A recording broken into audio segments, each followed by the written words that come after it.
रखेंगे और बच्चे अपना खास तौर से ख्याल रखेंगे। और जो चले जी, ऑल द बेस्ट। चलो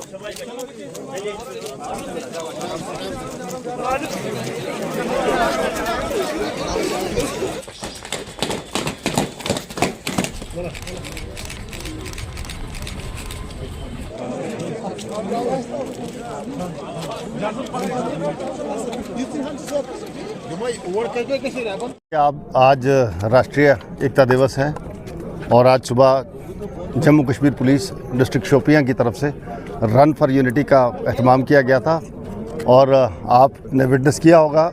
हम बेहद मशकूर हैं शोपियां के स्टूडेंट्स का, यहाँ के ट्रेडर्स का, यहाँ की आवाम का, जिन्होंने आपके सामने आपने देखा कि हज़ारों की तादाद में इसमें हिस्सा लिया और एक कौमी यकजहती का मुजाहरा किया।